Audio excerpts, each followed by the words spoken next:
you never stop learning with swimming. You never stop. I'm like I say, I've been swimming since I was like, I don't know, 7 or 8, and I'm always going online, always looking at for a better technique, and trying new things out, getting new toys. I think I've got the most toys in my kit bag going.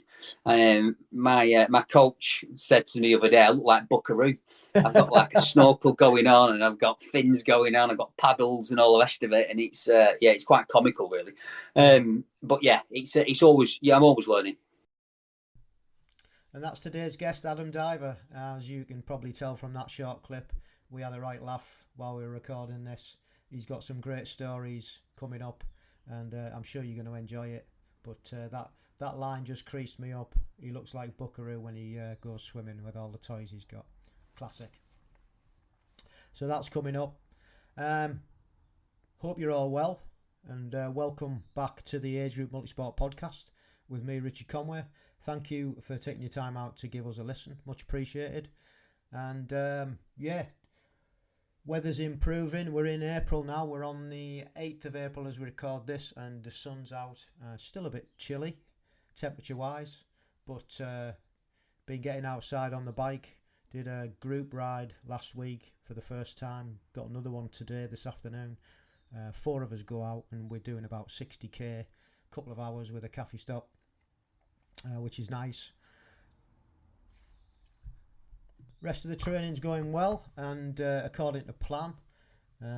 Did my first Zwift race as well on Sunday, so that was pretty good. Trying to get some speed up, as I was quite disappointed with the bike performance up at East Fortune. However, news in, I actually got a percentage, which I never thought I would get from that race, because it was also the British champs, and a lot of fast men in my age group were there. Mrs. C also got a percentage in her age group, so she was quite happy. And our other team member, Tracy Wilkinson, got an outright Q. So it's the first time she's tried to qualify, and she got a Q in her age group, so congratulations to Tracy. It's so nice to see another team member get to race for GB age group. Just thought I'd bring up the topic of race insurance, and also travel insurance for when we go racing. We looked into it a couple of weeks ago, and it is pretty confusing, to be fair, what you are covered and what you're not covered for. And we went round the houses looking into it, and then a post came up from Sally Waterman on the unofficial GB age group triathlon and duathlon chat on Facebook, and Sally was asking that very question, and also she was asking about pre-existing conditions, if you've got any medical ones, and I have actually. I mean, I'm on medication for having heart disease. As you know, I had a heart attack nearly 11 years ago now, and so I'm on medication for that. So getting insurance, it's quite hard. Pedal cover no longer cover you. Yellow jersey no longer cover you for that. So she was asking the question, what other people have looked into and used. And as I found out when I was looking, Sports Cover Direct is the best one to try and just get a bolt on to your standard insurance.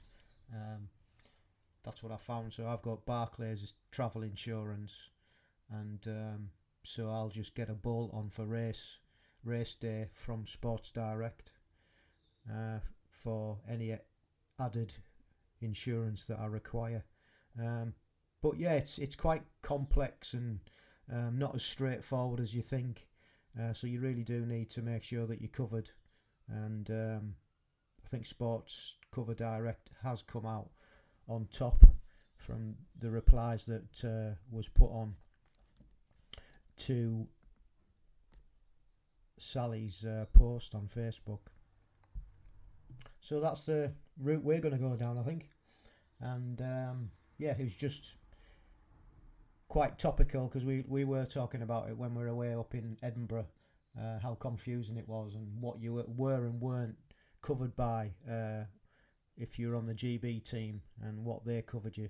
They cover you for kidnap apparently, which I thought was quite humorous. So yeah. Anyway, moving on. Couple of podcast suggestions, and the first one is That Triathlon Show. And this particular episode, which was 459, was how to prevent running injuries, and he had Dr. Matt Silver on, who's a physical therapist. And as with all these podcasts, these guys have usually got something that they're trying to flog, and he was trying to sell his Built to Run book. But on the podcast, which was quite informative, he was pretty much telling us what the underlying causes of typical running injuries were, and they discussed how to prevent them and overcome injuries, pretty much by identifying and tracking the causes and the issues of them. So give that one a listen. It was really, really informative. And then the second one was the World Triathlon podcast, and it was featuring Cassandra Beaugrand, and it was a really candid interview. She's normally quite a shy person, and but she opened up, and I learnt quite a bit of her background and stuff, which as a triathlon fan, multisport fan, I'm really interested in what these athletes have been through and come through basically. So that's a really, really good listen. If you haven't heard Cassandra's story previously, give that one a listen.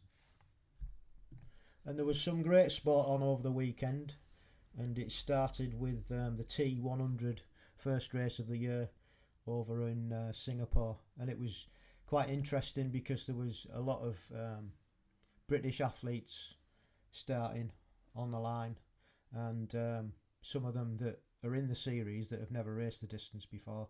They've moved up from short course distance, such as Jess Laymonth and Kate Waugh, Vincent Louis, to name but a few.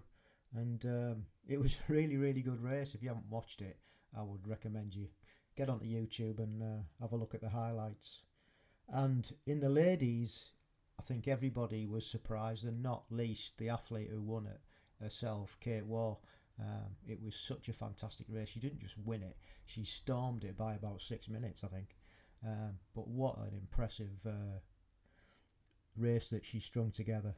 And it was really, really good to see.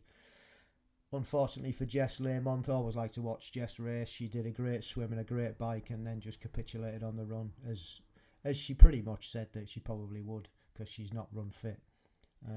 But it's great to see her back. And then in the men's,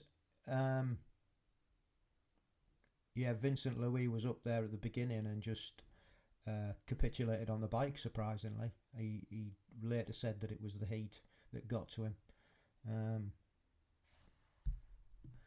And in the men's, there was another short course athlete that took the spoils, and it was Hayden Wild. He won by a comfortable margin, and he just looked solid all the way through. So it was really good to watch. Love watching Hayden Wild. He's so passionate about what he does. So yeah, it was a stunning win from both Kate and Hayden. So if you haven't seen it, like I say, get over to YouTube and give the highlights a watch. And then later on in the afternoon, there was the first Super Tri indoor down in London, and Cassandra Beaugrand was in there with Beth Potter in the ladies. They were the big names, and Cassandra won. Beth came second, and it was another fantastic performance from the Olympic and world champion. And then in the men's, it was so close. Chase McQueen was pretty much winning everything. He was in front all the way till the last 200 metres, and then the Frenchman Maxime Huber Mousebruger, I hope I pronounced that right, just beat him in the sprint. It was amazing. But yeah, two really good races there. Again, if you haven't seen them, head over to YouTube and find the highlights, and give them a watch. Really good. And then Sunday afternoon, I settled down and watched the Tour of Flanders. which is a one-day race for those who are not sure of cycling. And it had all the big hitters in there. It had Mads Pedersen, Mathieu van der Poel, Wout van Aert, and Tadej Pogacar head to head, I think, for the first time this year in a race. And it was so good. But on this occasion, Tadej was just too strong with them for the rest of them up the climbs, and he took the spoils. Mads Pedersen came in second, with Mathieu van der Poel in third, but a really good race. The race of attrition. So next week Sunday we move on to Paris-Roubaix, which is another fantastic classic. So can't wait for that one.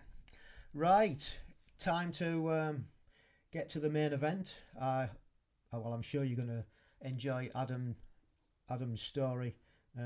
He had me in stitches throughout the chat. So we shall see you on the other side.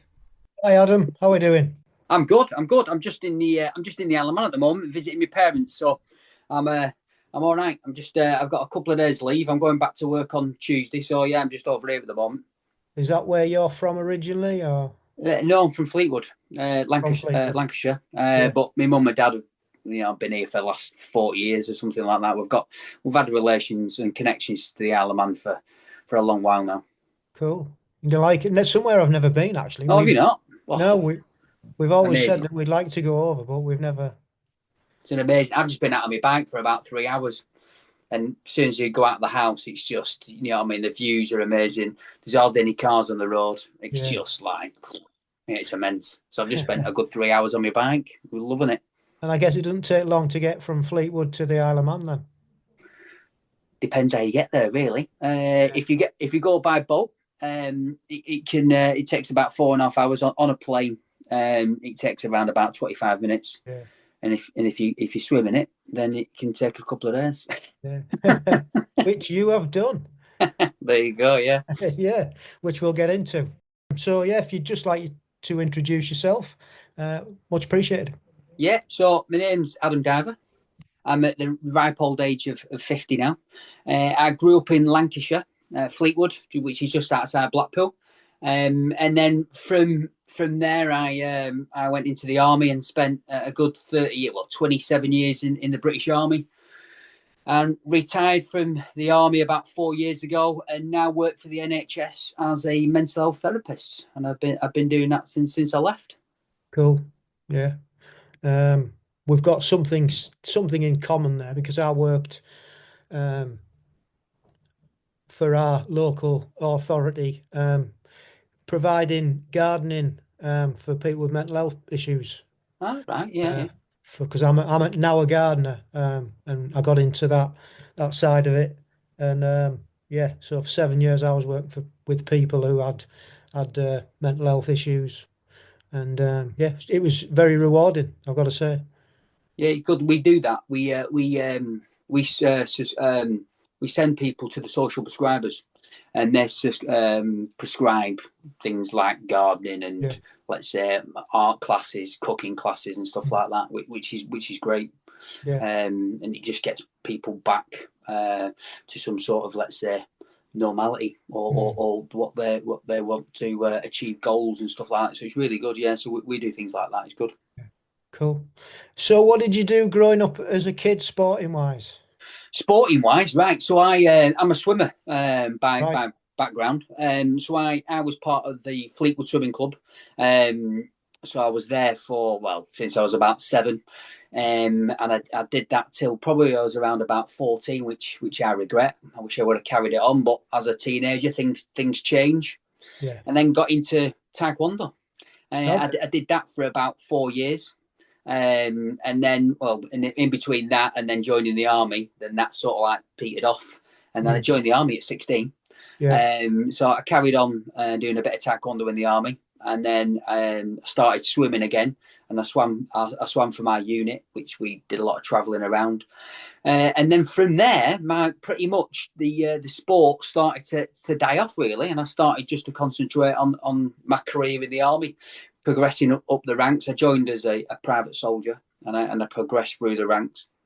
But pretty much then it was really hard to do a lot of sport because we were always going on tour, like Northern Ireland, Bosnia, Iraq, Afghanistan, training as well to go into war. So pretty much your sport was your morning run within the company. And then that was pretty much it. I think I didn't swim for around about 10 years while I was in the army.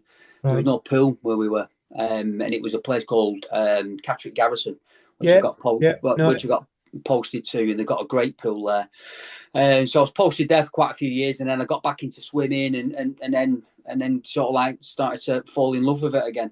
So that's pretty much the sporting side of it, and how it all. And what distance was you swimming? What was your? So I was a backstroker when I was in there, and I was probably more of a sprinter, 50 meters, 100 meters, like that. And then for obviously now, I'm probably a long distance swimmer, as you'd call it. So I went into the pool only yesterday and did about 3K. So I like the long distance swimming now. I've done a lot of research on trying to get my stroke correct and different beats of kick, and trying to get off the timing correct. So pretty much, obviously, as I got older, the sprint has sort of like died down, and my distance swimming has sort of like progressed, and I quite like it now. Quite relaxed in the pool at the moment.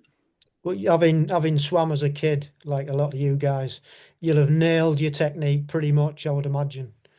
Yeah, I'm still in touch with some of my coaches for when I was a child. So we have a masters swimming at Fleetwood now, and the person who takes is my old coach. Right. So we meet pretty much every morning, and he takes us through, through a full set.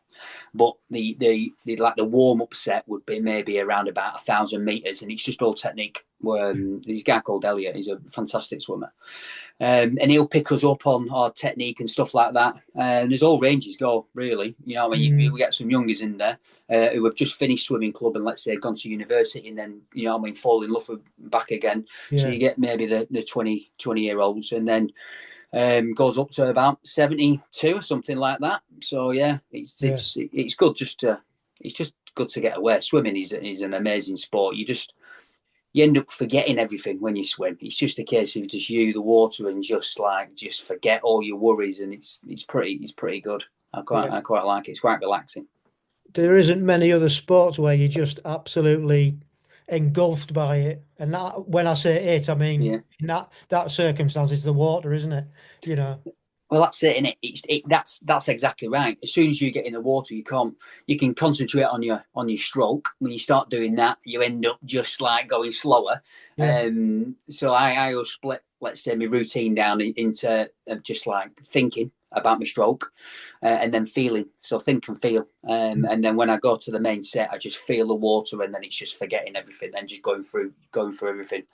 And figure out when you start thinking about different parts of your stroke, maybe your kick, your catch, your pull, whatever it may be, you then just slow it down then, and then you ended up sinking and stuff like that. So but you never stop learning with swimming. You never stop. I've been swimming since I was 7 or 8. And I'm always going online, always looking for a better technique, and trying new things out, getting new toys. I think I've got the most toys in my kit bag going.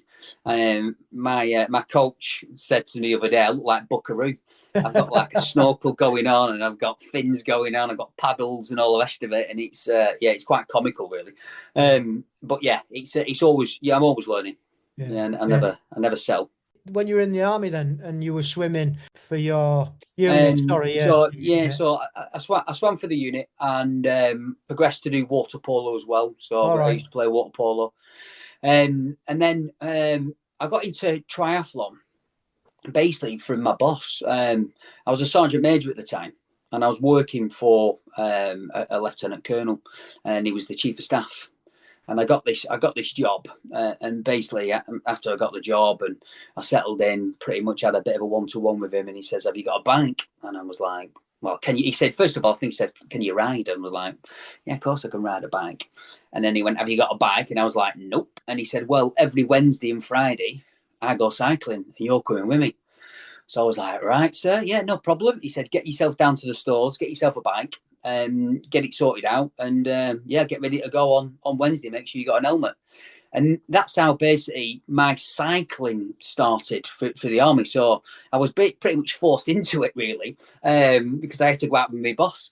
So why did so he pick on you then? What was the it was just a case. I was his sergeant major, right. so I was in charge of discipline and standards, and he went out every Wednesday. So if you didn't know it, in the army, pretty much every Wednesday afternoon, is sports afternoon, and that was his sport. Right. So he was saying, right, well, I'm going out for a bike ride. You're coming with me, and pretty much would talk about work when we were out cycling. And then it all started from there, really. I started to fall in love with cycling after I got a new bike as well. So after about 6 months, I thought I'd invest in a new bike to keep up with him, because it was pretty embarrassing. So I got myself a new bike and then started to go out cycling myself. And then obviously, because of my swimming background as well, and being in the army, we always run. Yeah. So it all just basically just started to come together. Yeah. And I started speaking to a couple of triathletes from the British Army, and they said, well, come along, try a triathlon. This was probably about, I don't know, maybe 12 years ago or something like that, maybe a bit longer. And then that's how it started, really. And then being from a swimming background, usually did okay, because my fitness was pretty good. And then I just joined it all together, and over a period of time, as you know, you do a lot more triathlons, and then you start getting your T1s and T2s together. It starts to fall into place, and then you got the different distances, and so it all started from there, really. So I was put into it from my boss. So that's how I look at it. Yeah, quite interesting. Yeah, well, that's quite an interesting route in, to be honest. So what did you do for the triathlons in the army then? Was there competitions and things? Yeah. So there was competitions. I wouldn't say every weekend, but they were done pretty much like the season you would have, from around about April, May time to around about September time. So the British Army do well for competitions and sorting out, let's say, unit against unit and stuff. So I might do, let's say, 3 or 4 triathlons in the British Army, and then a couple of duathlons as well, and then they have swimming competitions. So the British Army pretty much promotes sport as well. So it is pretty good. And if you are, let's say, a decent standard, then they will promote you and push you to do that sport, which they did with me after a couple of years of doing triathlon. So I ended up traveling all around the UK doing different things, as well as like cycling and swimming competitions, as well as triathlon. So it worked out pretty well for me. Yeah. So you represented the army in that. And did you also do your own events away from the army? Was there anything that you sourced yourself? Yeah. So coming home on leave, I started to go into, let's say, the local triathlons, the sprint triathlons. So you're doing your pool, 400 meters, and your 20k bike rides, and then your 5k runs.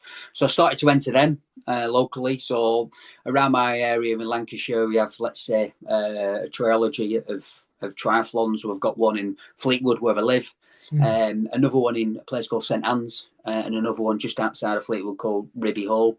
So there's 3 going on, which was pretty good. So it was quite a good event then. So I used to enter them when I was on leave. So that was good.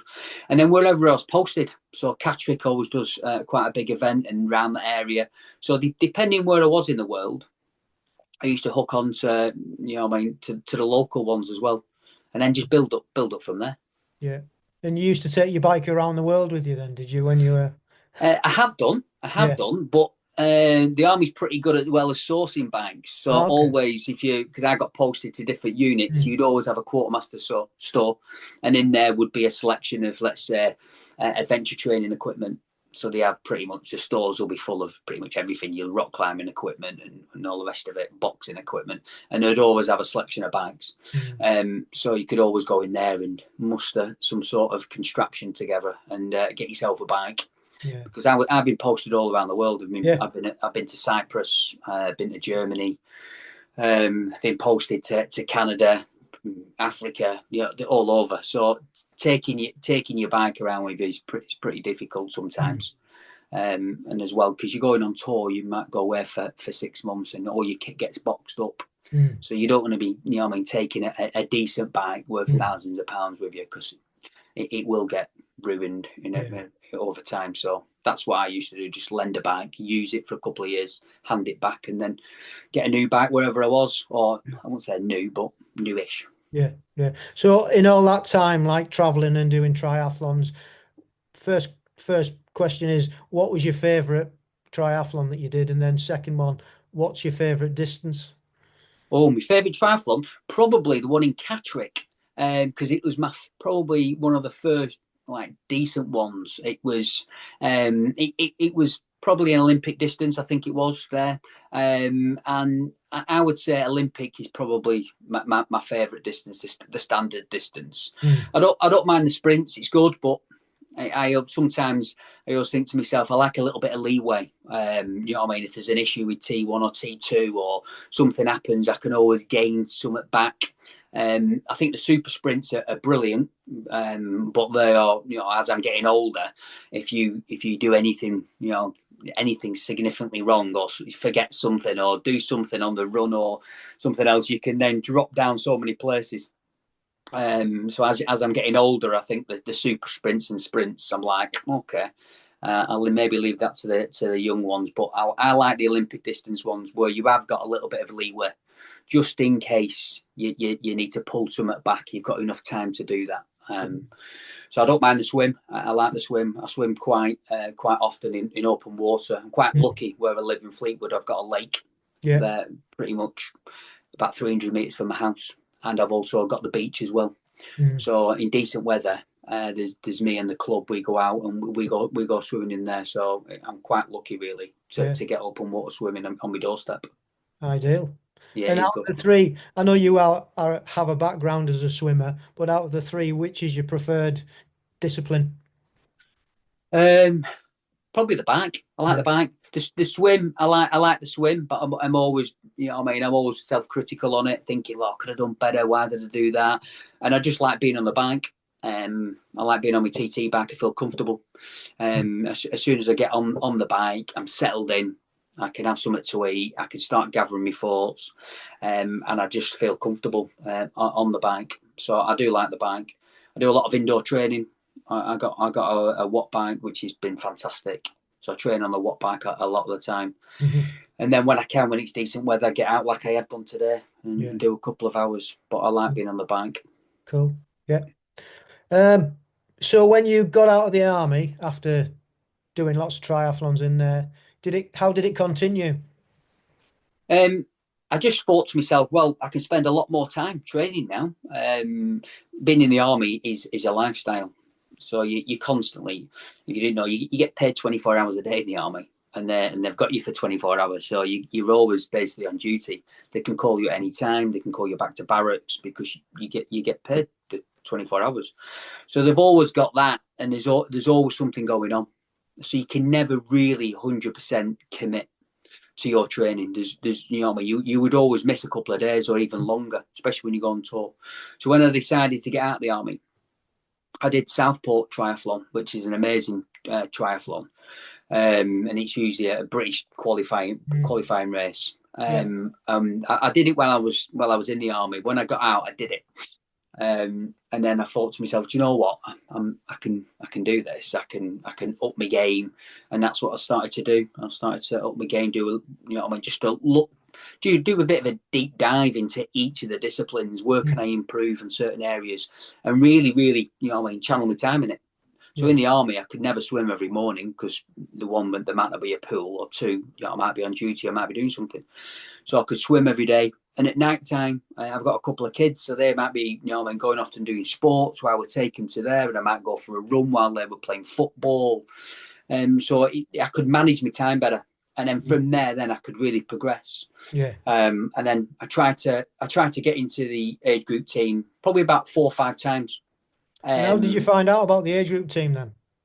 It's funny. Well, I found out I was at Southport many moons ago, and I finished the race, and I went to there's a Kentucky. There's a thingy there. So I thought to myself, I'm going to get a burger.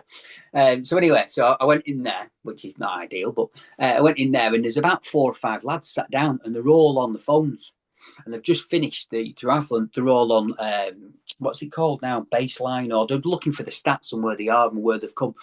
So I just said to them, I said, "Oh, guys, what are you up to?" And they're saying, "Oh, we're finding out where we're positioned, see if we've made the team." And I'm like, "What team? What are you on about?" And I was so interested. So they told me about the age group, and it was from there that I started to look at my stats, their stats, and then I thought, well, I could probably do this. So then I got information off them, saying how to put your intent in and what you need to do.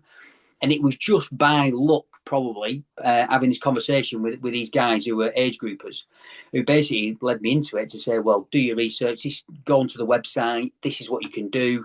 And actually, if you would have put your intent in this time, you might have had a good shot. And I thought, well, there you go. And it was pretty much by luck. And that's how it started. Yeah. Interesting, isn't it, how these things just fall into place? Yeah, it is. It was good. So I don't know who these guys were, but they were really helpful and really good. Yeah. And then from there, it just inspired me. And I thought, well, do you know what? Next year when I do Southport, this is what I'm going to do. And it did take me a couple of years to get into it, like I said, but it was a progression.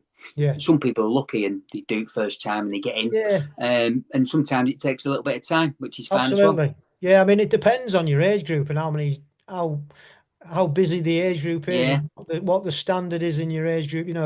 I always say it's quite a technical thing to try and do, because you've got to play to your strengths for one.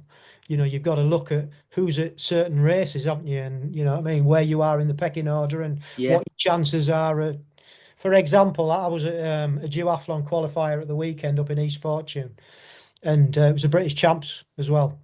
And all the top boys were there because they wanted to be British champ. So, I went in realistically, not having a cat in hell's chance of qualifying.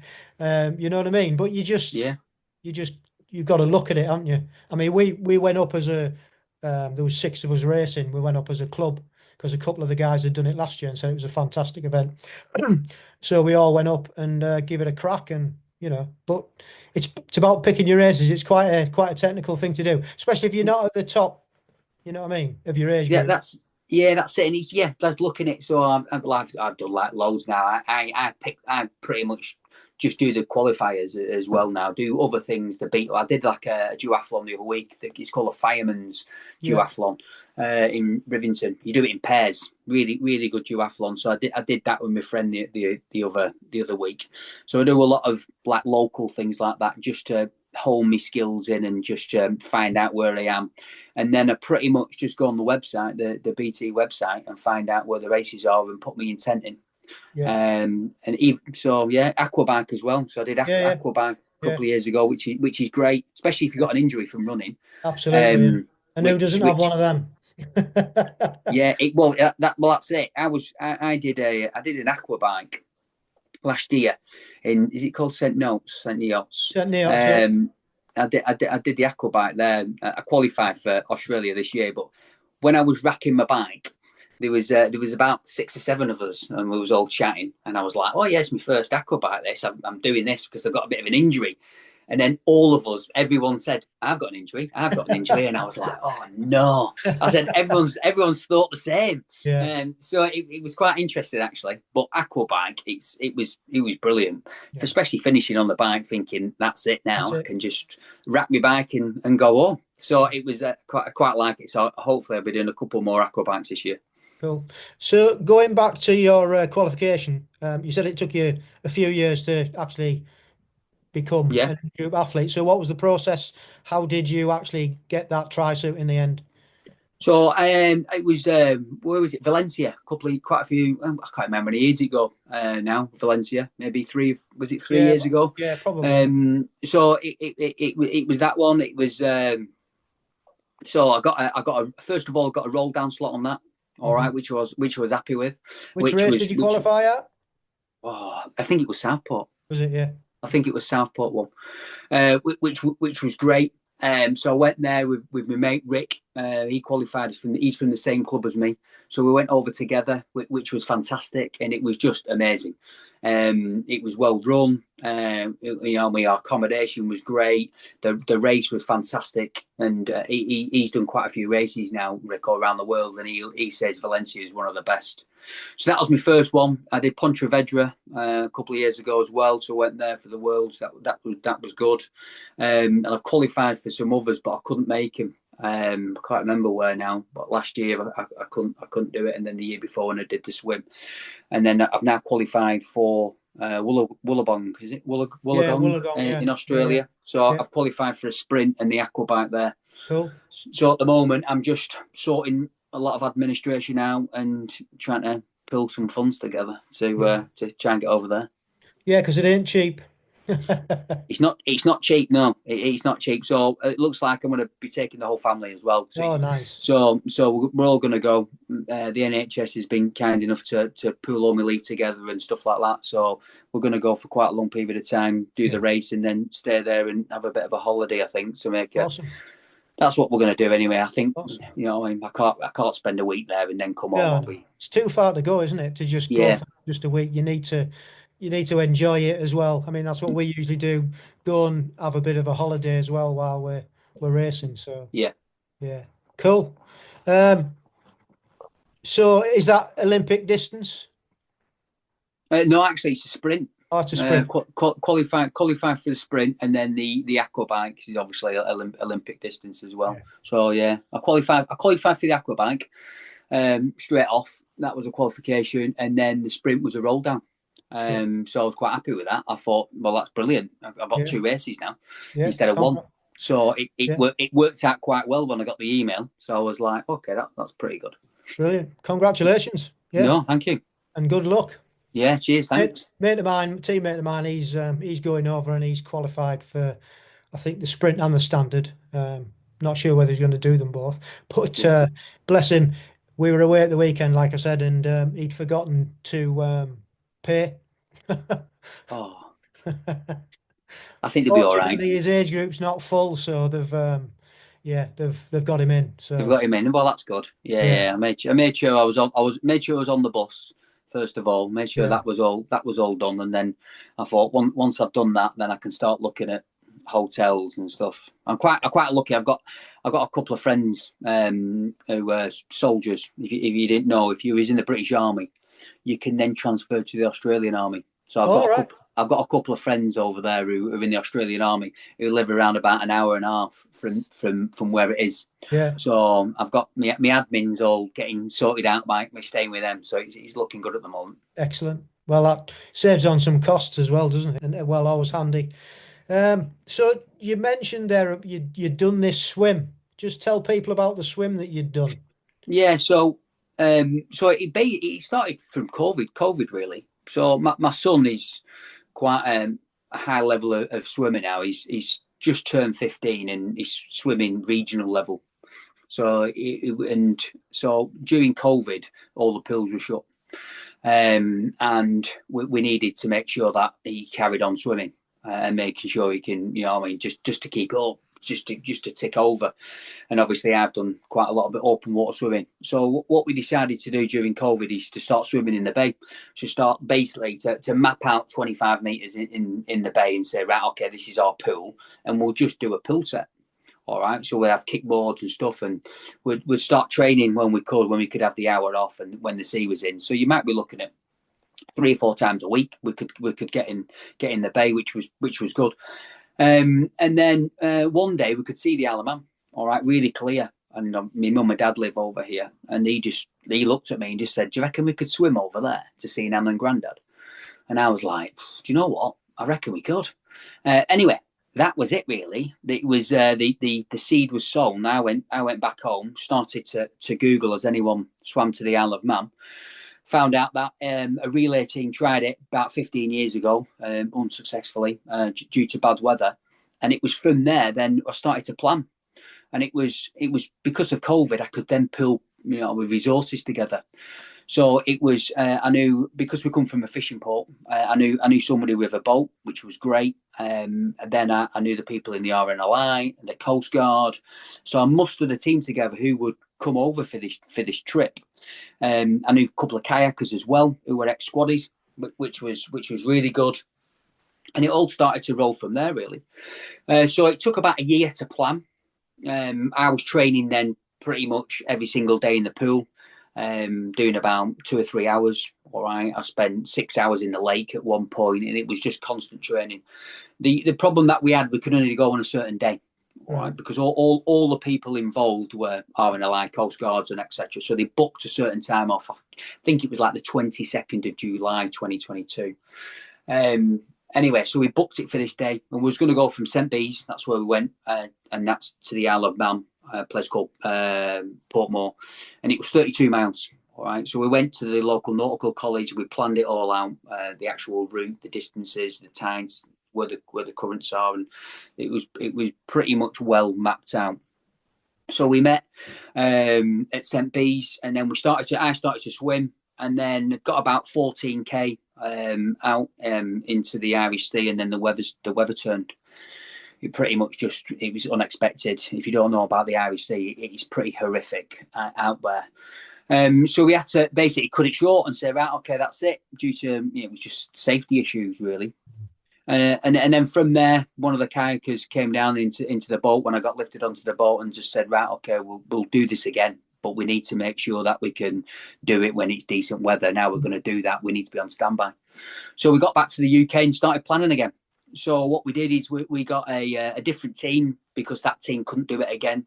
And what I did, I got in touch with a friend of mine. He's called Andy Powell. He runs a charity called Healthy Heroes in Burnley. So I phoned him up and said, right, he looks after veterans who are basically, with poor mental health, anxiety, depression, maybe drug, alcohol issues. And I just said, have you got a small team who can come with us, and who can basically be part of my team, and we're going to get me to the Isle of Man? And he said, yeah. And he said, I can also provide you a boat. The only thing I can't provide you with is a captain. So I said, right, okay, let's muster what we can. I started then basically put a post out for a captain of the boat, and luckily I got a message on social media about this gentleman saying, right, okay, go and see this guy called John.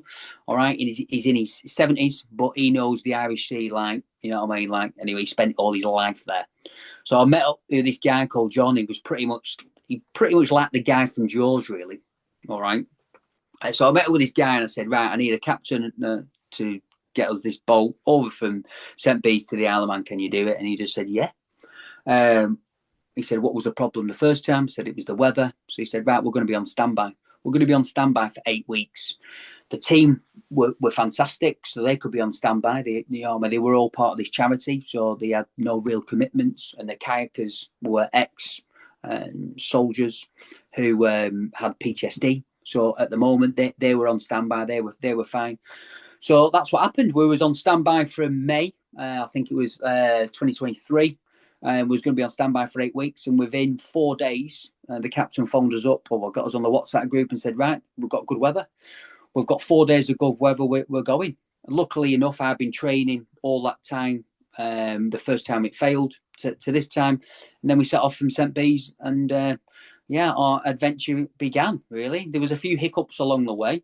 The generator blew up on the boat. We ended up running out of water because somebody left the tap on the boat, so we had a certain amount of water. So it had its issues, all right, getting over there, but we did it. Yeah, it was tough. It was tough going, and with the team were fantastic. I couldn't have done it without this great team. And we also raised about £17,000 for mental health charities around the UK.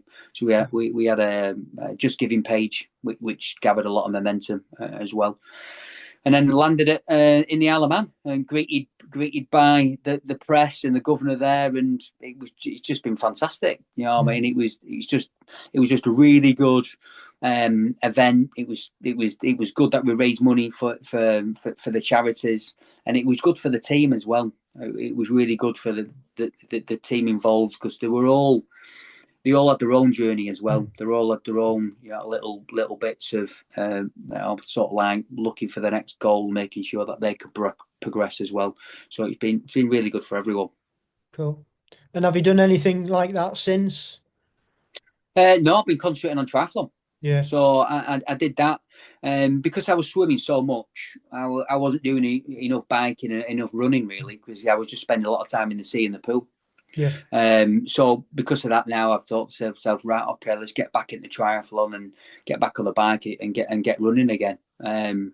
So I've not done anything like that. I've kept in touch with quite a few people, and there's a gentleman in the Isle of Man who has been swimming around the Isle of Man for suicide awareness. So me and him have been in talks to swim from Northern Ireland to the Isle of Man as a buddy. So we're looking at that in the future. So swimming together, because a lot of times you either swim on your own or you swim in a relay. So we're looking at doing something together and doing it as a team. Excellent. Well, good luck with it all. Fantastic. Feat to do that, and also great that you raised all that money for charity. No, it's been really good. It's been fantastic. Brilliant. So where next then? You said you've got Wollongong. Have you got any other races this year? Yeah, what's my next race? I've got a running race next weekend. I've got a 10K, and then I've got a local triathlon, which is just like a super sprint, Ribiol, which I'm going to do just to tune my biking. Yeah. And then Southport, which I'll be there at Southport. I've got a bit of a slight injury. I've got plantar fascia at the moment, so I'm trying to get rid of that. So I don't know if anyone who's suffered from that. The mornings when I'm standing on my foot is just painful, but then it goes within the day. Yeah. So it's a bit of a strange injury, really. So I've just got to nurse it in the morning, and then progressively gets better throughout the day. But I've had that for about 4 or 5 weeks. I'm hoping it'll be okay. So the next big race would be Southport, and then just looking at the aqua bikes as well. So that's what I'm doing. So I've got a full calendar really this year. Yeah. And then coming over to the Isle of Man with Fleetwood Triathlon Club. So we're joining forces with the Manx Triathlon Club over here, and we're going to be doing a couple of triathlons, raising a bit of awareness for mental health, and joining forces with another club, which is great. Yeah, excellent. Sounds like you're going to be busy. Busy. Yeah, busy. Well, good luck with it all. Great to hear. It's a great story. I don't think we've missed anything out. Other than your medal. Yes, that was the other thing I was going to bring up. When you were in the army, you got awarded a medal. Tell us about that. All right, yeah. So I got awarded the Meritorious Service Medal, all right, for leadership, management, and that was off the Queen in 2019, I think it was, 19. So that was, it was a great, let's say, ending to my career, if you will. It was like a bit of a stamp, thanks very much. Which was fantastic. I ended up staying in the army for a little bit longer. I commissioned to become a captain. I went to Sandhurst Military College.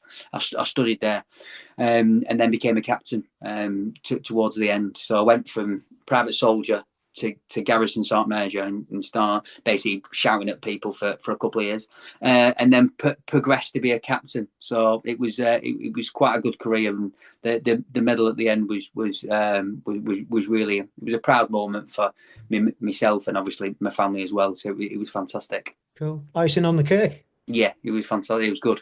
Yeah, excellent. Right, well, we've just got a few quick fire questions now that I always ask. And the first one is, what's your favourite bit of kit? Favourite bit of kit? Oh, snorkel, swimming snorkel. Snorkel? Yeah, snorkel. I've got the finished one, which bends right round and it nearly touches the water if your head's not in the right position. and I've used that for a couple of years, and it's really made me progress to keeping my eyes down, so I'm not bringing my head up. So when you bring your head up, all right, if you bring it too far, then you're sucking in water. So it's a really good bit of kit. You get the normal swimming ones, but this bends right round the head and dips in. So it's a good bit of kit. I love it. Cool. Never had a snorkel before, I don't think. Yeah, they're good. Yeah, it's just to concentrate on the stroke. Yeah. What's a week of training look like at the moment? Training. So Monday, Tuesday, Wednesday, and Friday mornings is a swim. I have Thursdays off, Thursday mornings until it starts getting to race season, and I'll bring in a Thursday. So my Wednesday nights at night, like a chilled night, so a bit of a date night, you could call it. I might have a glass of wine with my tea or something like that. So it's like more relaxed. Then at night time, it will just be, I'll just mix it up. It'll be run bike all the way. And Sundays usually off, but I'm in the Isle of Man, so I went out for a ride. But Sunday afternoons is pretty much make my time off on a Sunday, so I have one rest day. So I'll just mix it up, really. That's what I do. And what type of running and biking sessions do you do? So I do a lot on my turbo, on my watt bike, sorry. And then when I get out, I'll just mix it up into a VO2 max set, maybe a few sprints. Just my long distance ride out on the bike might be about 2.5 hours. It's just fitting it in around the kids. I've got 2 children. It's all about managing my time correctly. Yeah. So it will change on a weekly basis, my training, and I just have to manage it. I used to try and do it over a long period of time. But now it's a case of, right, what have I done in a 10-day period? So I look at it in a 10-day period, and have I done my bike sessions? Have I done my running sessions? My swimming sessions I don't even count them anymore, because I just get up at 5:30 and go swimming at 6. So I don't have to count them. It's just my bike and then the running I have to look at and manage and see what I've done the day before, see what I haven't done, and then start ticking it off, making sure that I've done an interval session on my running, maybe a VO2 max, and obviously a long run. So make sure I get them in, and then the same for the bike. And then whichever I've missed over the last couple of days, then I'll start fitting it in. So it's just managing it with the kids and home life. Yeah. Yeah, it's all about being flexible, isn't it? When you've got kids around, you've got to be, because they're not with you for long. It goes so quickly. So, yeah. What's the most valuable bit of advice you've been given? Follow the plan and not the mood. So follow your plan. Your mood was going to change. All right. Motivation is going to change throughout your time, whenever it is. And some days you're not going to feel like doing it. And some days you're going to be on top of the world. But the days that you don't feeling not great, just follow the plan, whatever the plan is. If you're meant to do a 5K, get your trainers on, get out there. If you're meant to do some sort of cycle, just do it. Do a little bits of it. All right. Because if we follow our mood all the time, then we won't get things done. And we use that a lot in therapy as well. All right. So following a plan and not the mood, that's the best advice I can give to people. That's what I follow. Yeah, nice one. Yeah, I like that. And finally, what's your longer term goal? We know your short term goals were long gone and qualifying probably. What's your longer term goal? Long term goal is just to try and keep going, really, and trying to stay injury free. Now I'm hitting the age of 50 now. I am starting to get injuries. So my long term goal is just looking at my training and trying to make sure that I don't get injured. So everything's slower now. Like say, I'll do a longer warm up. I'll use more kit. So I always run now with, let's say, calf sleeves on, because I've had injuries in my calves. And I just basically just manage it a little bit. So my long-term goal is to make sure that I can manage any injuries that I've got, because that really brings, obviously, you know what I mean? It gives you a dip. If you get an injury and you can't do the things that you should be doing or want to be doing, it really brings your mental health down. So my long-term goal is just managing my body, and just to make sure that if I do get an injury, why did I get it? Can I prevent it again? And then, you know what I mean, what kit or equipment can I use? And that's what I do now. All right. So that my long-term goal is to try and stay injury free so I can carry on. And if I do get injured, then change my discipline. Like last year I got an injury and I went to aquabike, and that's the first time I did it. So I was like, right, okay, I can now I can do that now. If I get an injury running, I can then transfer all the skills that I've got into that. So that's what I try and do now. Just be flexible, and if you get an injury, keep on going. Yeah, brilliant. No, I mean that's a great attitude to have, because we, invariably we all get injured, especially like you say as we're getting older, Yeah, and it's usually the running, isn't it, that we get injured through. But yeah, that's invaluable piece of advice for everybody listening as well. It's just, and the beauty of multisport as well, because there's, as I usually say on this podcast, there's something for everyone in there. Or if you're injured, you can do other things like aquabike, yeah. aquathon, duathlon, triathlon. There's the four things to get out there, isn't there? So there's That, always that, ways around it. And I think the main thing is, because it's three sports, there's always something we can do. So going back to your point about the mental health side of it, even if you can't race and compete, you can still train in some form or way, which is like, for our mental health, is just invaluable, isn't it? Well, it's been lovely to talk to you. I'm not going to take any more of your time up. Like I said earlier, good luck with everything. I hope Thank you very you much. have an absolute blast over in Australia. And I'll be watching you. Are you on social media? Yeah, Instagram? so I've got I've obviously got Facebook, Yeah. Adam Diver, and then I'm on Twitter, which is Adam Diver 2. I'm on LinkedIn, all that sort of good stuff. So You on yeah, Instagram at all? I'm not in Instagram. That's the only Okay. one I'm not on. No, Yeah. not on that yet. But I'll try. I'll probably ask my kids how to get onto that. Cool. Well, thank you ever so much, for sharing your story. Really inspiring. Really enjoyed chatting to you. And yeah, just thank you. Thank you very much for having me. And there he goes. What a laugh. And what a man. 27 years in the army, Medal of Honor. First person to swim to the Isle of Man. And all that money for charity. Just fantastic. So good luck, Adam, in your coming up event in Australia. I'll be watching out to see how you're doing, as I said, and follow you now on social media, as I do all the athletes that have been on the podcast. Yeah, so once again, thank you.